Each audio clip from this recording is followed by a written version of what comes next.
that, folks, is how it looks like we are starting 1304. Sybil had been sick pretty much all of 1303, and now Tobias has caught typhoid fever from her.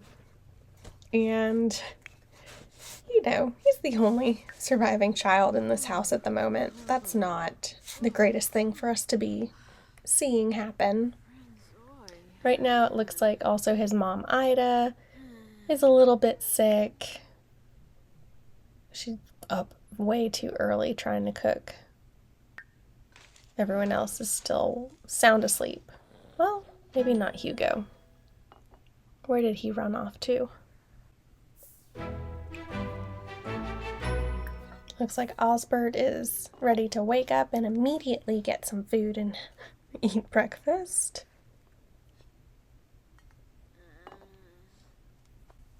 After that, it's time to start the chores for the day. Ida's making sure to get the laundry handled.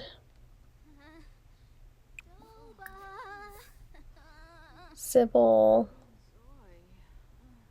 looks like she needs to use the restroom before figuring out anything. The men have gone off to forage and gather supplies.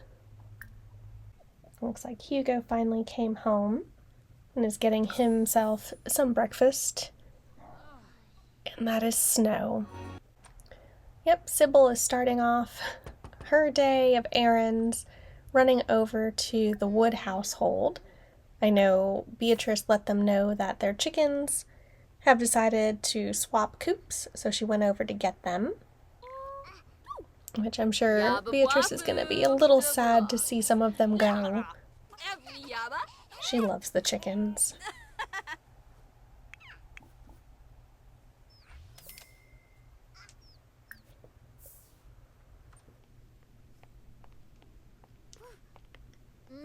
Aww.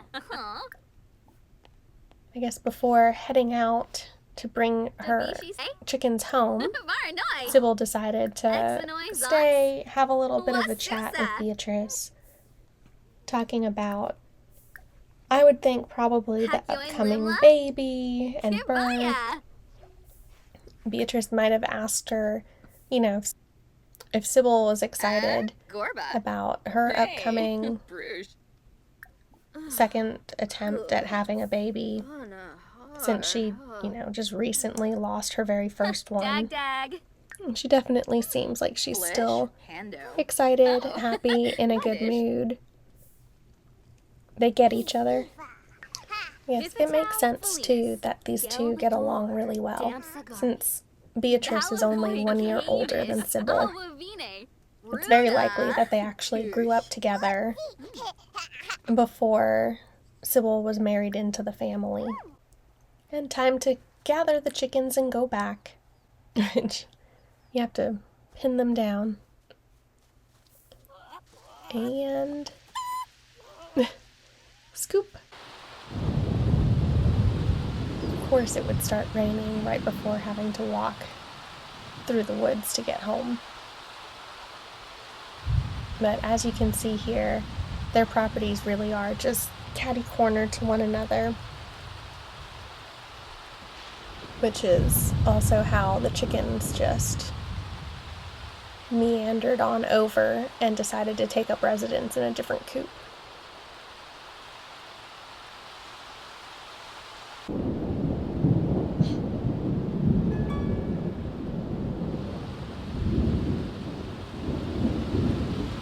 And we are back home.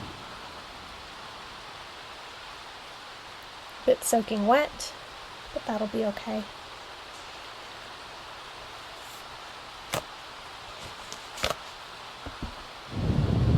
Yep, finally home, trying to get dry. Ida working on different life lessons and manners, skills with Tobias.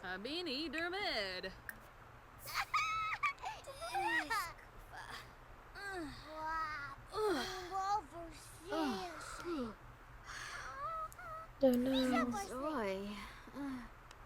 It's a house of illness. Yep, looks like everyone's trying to have an easy afternoon. with the weather picking up. And Tobias learning to use his own little mini chamber pot. As soon as it stopped raining, Osbert went out to do some woodworking. Enjoy the sunshine. His mom came over. Shabashu Kanumi. Fanib Nitva. Barsif Neebs. Skooma. Or soy. Yeah, Cebu. Nibs. Ooh. Talking about big plans for the farm. Lunch Bishoshi. Nistibi. Lunch. Hoopatu Nifta Payfin. Slefnoosh. Different expectations in the household. Exanoi Zons? Wasusa. Ibana Wig Odd. Sabao. Hugo and Sybil getting involved. Dag. Malinae. Pibden of Freed. I feel like Sybil definitely is siding with Osbert in any conversation here. Zarps.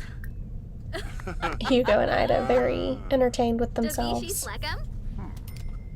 And Osbert finally starting to get work done. Narshkul. Let's just make a whole family outing Ringo. to the craft table. Umfra. Ah, yes.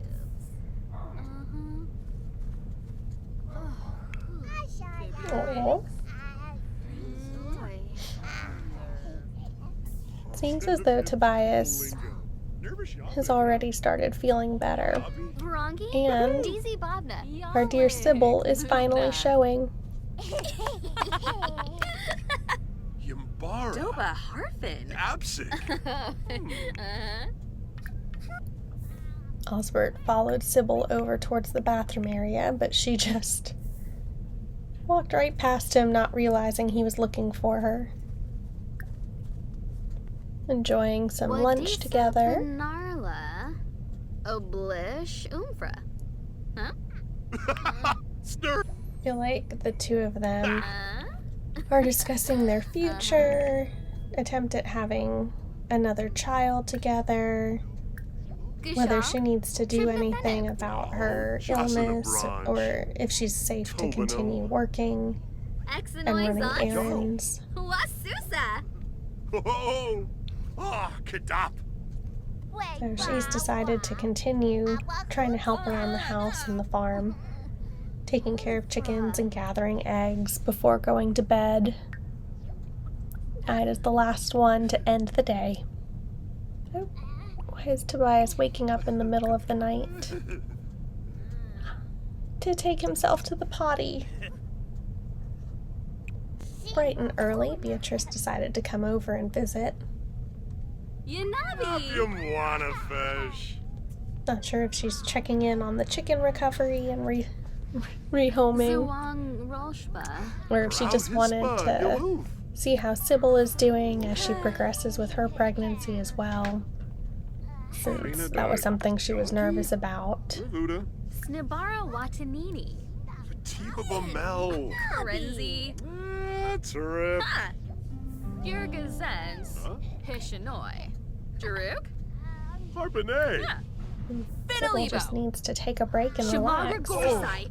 Flazzle Vilpa. Why is she cleaning when she's sick?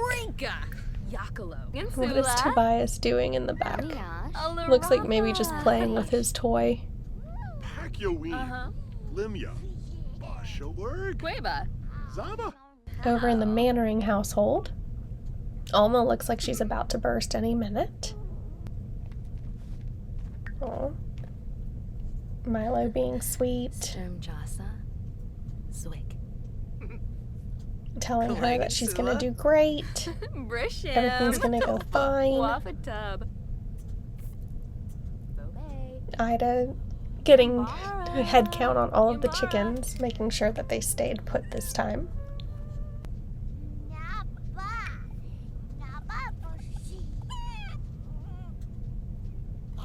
The redhead brothers hanging out.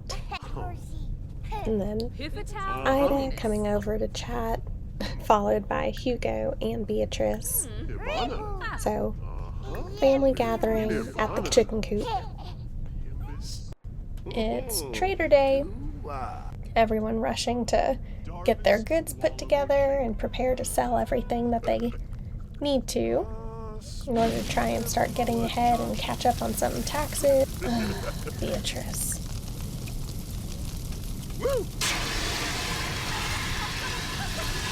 Starting a fire in someone else's house. You're not going to have to be the one to pay for that replacement. And it looks like all their money from the trader just now got reallocated for kitchen repairs, not for anything new. Looks like Hugo decided to go running in to check out everything with the fire going on, and Tobias is just left in the field.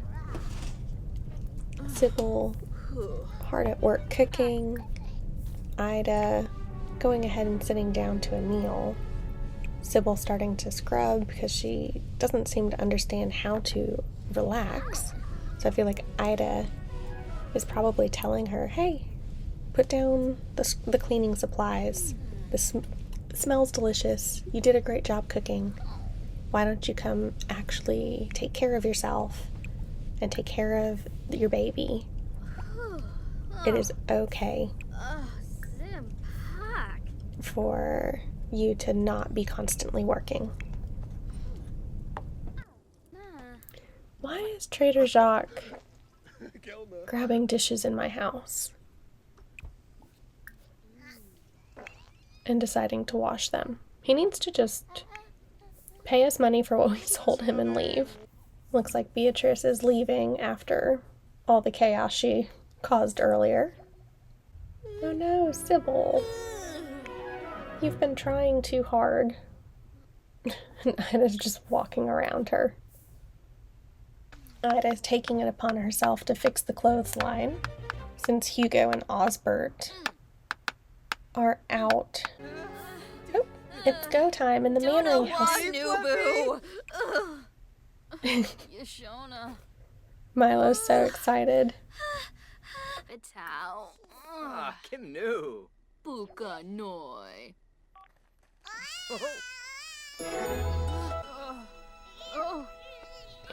It's okay, Alma. You can do it. Yeah. He'll be right there with you.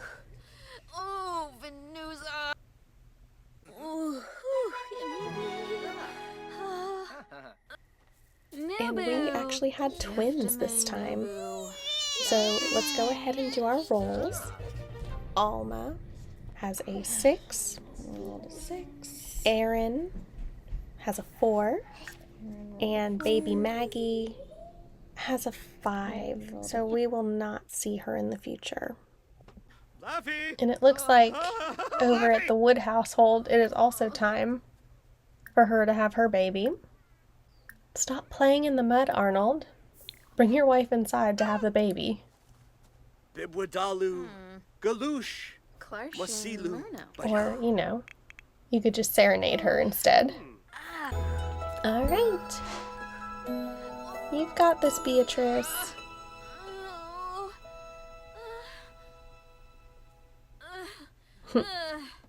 Little Max in the background. And Arnold just eating food while his wife does the hard part. We have, oh, baby girl, Rosa. Let's do our rolls. Beatrice got a 14 and Rosa a 16, so they both make it. And then immediately giving Max a little bit of attention, maybe showing him his baby sister before being time to go to bed himself. Alma and Milo having to deal with the loss of another infant.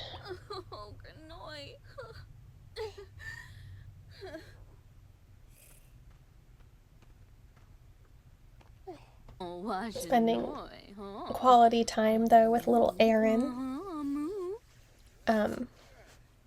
Also, at some point, either '03 or '04, I did switch over to Plum Bob and the Past's aging and death rolls, because they made more sense to me. Family dinner over in the Walter house. And then this year they decided to hold their annual sale a season earlier than usual, since they really needed to make up some extra money sooner than later after Beatrice burned their kitchen down again. So Osbert went into town, since he is clearly a more charismatic character in the family, and he's trying to drum up some sales. Come one, come all, have our magnificent honey, jarred fresh. You can't beat the price on this honey. Lowest price in all the land. Right after a long afternoon, selling his heart out, everything is packed up, heading into the tavern to use the restroom and grab a quick cup of mead, maybe a pint of ale, a glass of cider, and then finally home. It was not as much money as could have been hoped for. Unfortunately, definitely not going to be enough to get them caught up on their taxes that they owe. So, hopefully they're able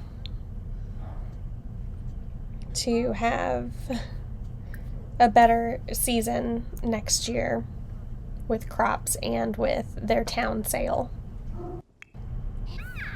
Sybil is reaching the end of her pregnancy and is about to pop. At least she's finally accepting that it's okay for her to lay in bed and get a little bit of rest. Why is Osbert so excited?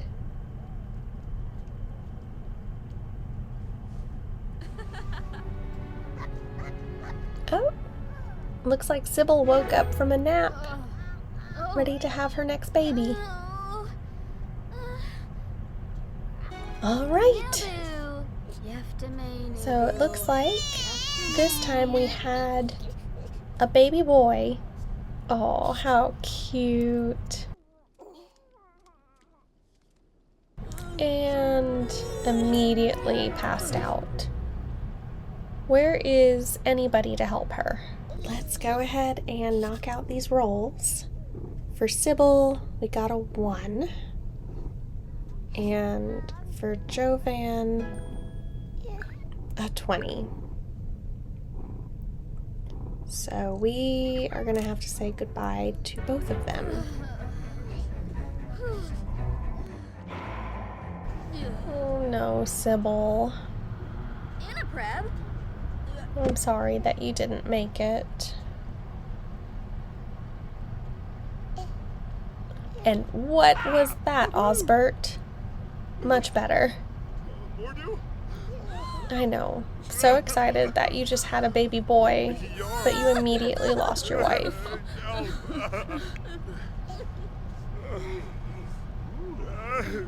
And unfortunately, he's not going to make it through this first day either. Well, now the house just feels a lot emptier. Sybil is gone, and so is their son Jovan. Now Osbert is a widower with 2 children lost as well. At this point, he is 24 with no heirs. Hopefully having his parents and his baby brother around will help him get through this difficult time. Yep. Ida is gonna sit down with her son, have a meal, maybe talk to him a little bit. Nope, he doesn't want to talk about what happened with Sybil and his son. I feel like Ida and Hugo would kind of be talking to each other when he's not around about what to do about him and how to handle the grief that he's going through. She finally got him cornered to give him some comfort. It's like a quick reminder that they're always there to help him.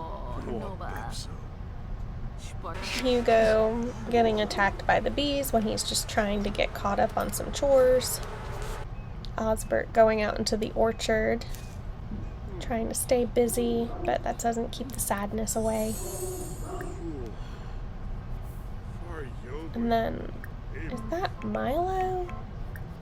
Yep, just bringing himself over here to play guitar. Alma's sad. And of course, since they weren't able to pay their taxes, his crafting table is being taken away. It's the end of the year, and they're going to be celebrating All Souls Day.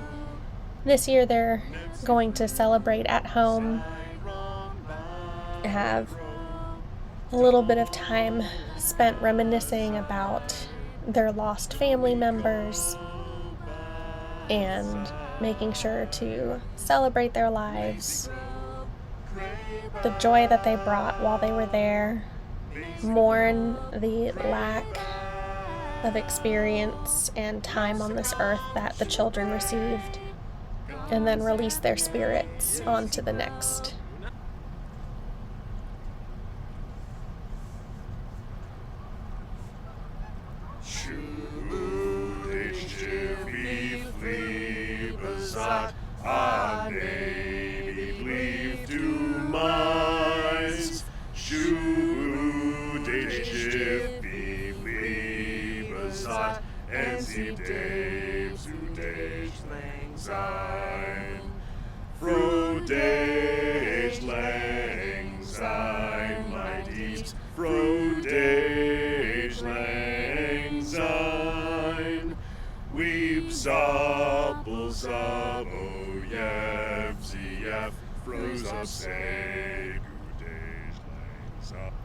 And, of course, that's low. Stop harvesting our crops. We're in the middle of a memorial, and you all are taking their livelihood away from them. Tobias and Hugo enjoying some time singing. And I'm sure Hugo, with the recent loss of 2 grandchildren and a daughter-in-law, is probably very excited and keen on appreciating every moment with Tobias. And then Uncle Arnold came over to spend some time with Tobias, and so a little bit of story time all together, family coming together. So that is where we leave our Sims. That's where we leave our families in 1304. Tobias ended up having typhoid fever but got better. The rest of the family kept getting sick on and off. Alma had twins, Aaron and Maggie, but one did not make it. Beatrice had her daughter Rosa, and they both were fine. She also set fire to our kitchen, and we had to try and make up enough money from that sale, or from a sale, to not only fix the kitchen, but also pay our taxes, and we failed at that. So as we say goodbye to Sybil, we have to wait and see what the future holds.